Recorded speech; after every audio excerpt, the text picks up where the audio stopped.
Should I ever have doubted it? Could I ever have doubted it? And still, Lord Murphy Costigan is still your Southern States Wrestling champion.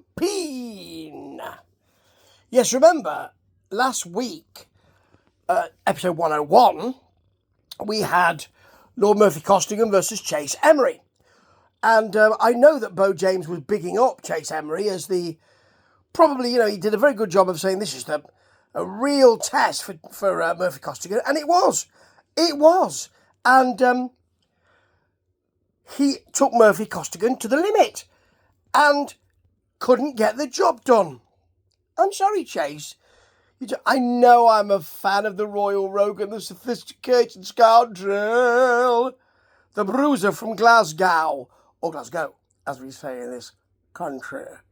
However, couldn't get the job done. The bell rang at just 2 and a little bit.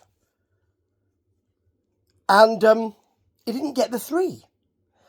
Then we had Mr. Sterling from the management committee saying, let's have 5 more minutes. Now, I understand why you might have said that, but it's not really. It's not something that you should decide immediately. They should discuss it for a few months and then have the 5 more minutes. They didn't show it there and then. They waited for a week. That's smart, Bo James. That's smart. Because I was thinking, I wonder, I spoke to Lord himself and said, please don't tell me what's happened. I don't want to know. I want to see this for myself. So we had the extra 5 minutes. And they did it really well, actually. They did this really well because we saw the empty ring. And what Bo James said was, we've had the 5 minutes. You're going to get locker room chats with each wrestler. And then quickly, they edited it and they were in the ring fighting. That was really good, actually. Big clothesline from Chase Emery. I mean, he's bound to be on top here because he was when the bell rang. And Lord Murphy Costigan,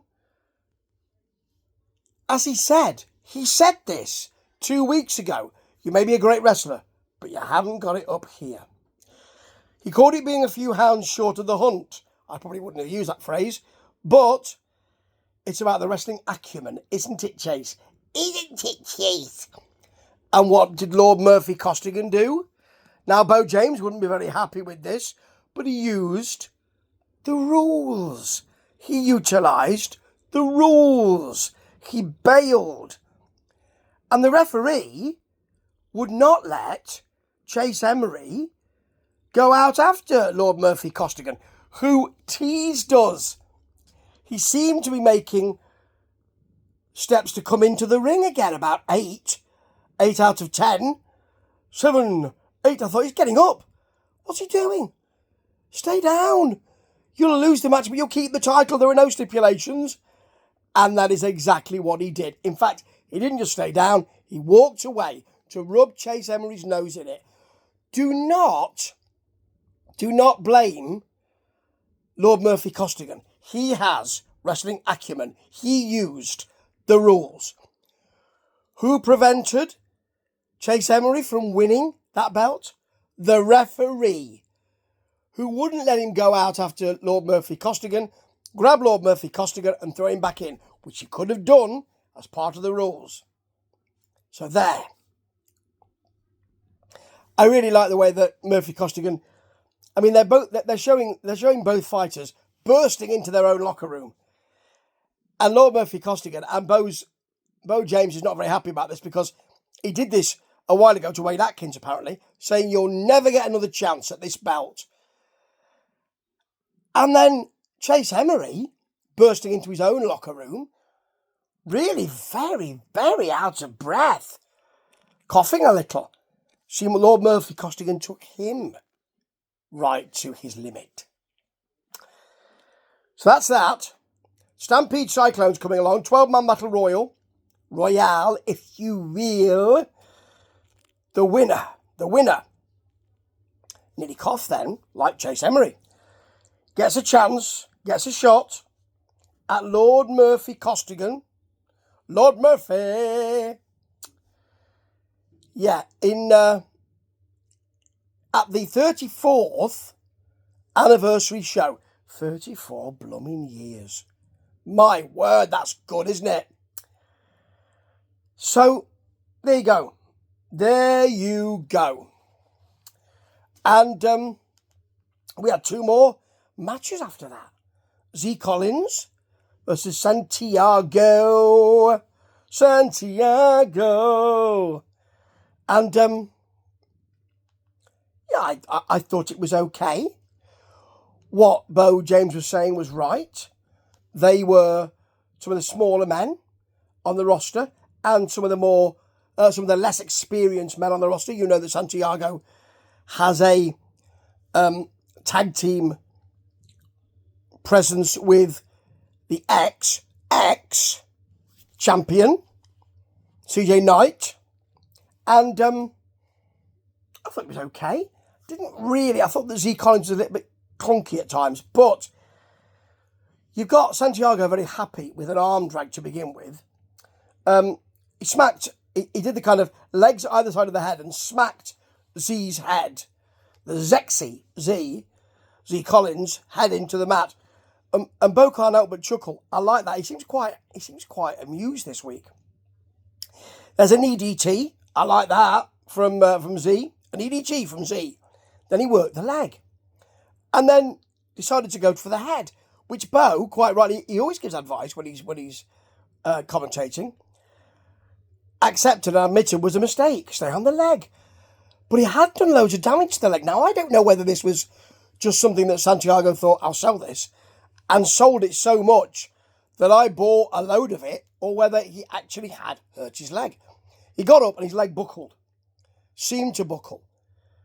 Z then got a single leg crab. As Bo said, he suddenly just rolled over, and as Bo said, I think he fell off his man.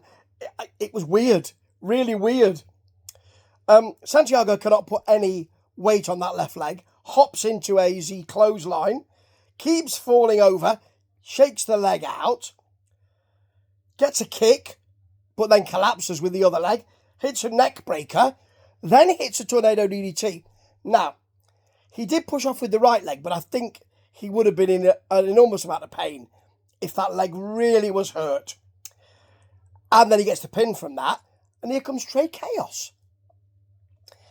He attacks him, tries to go for the mask. CJ Knight comes in to help.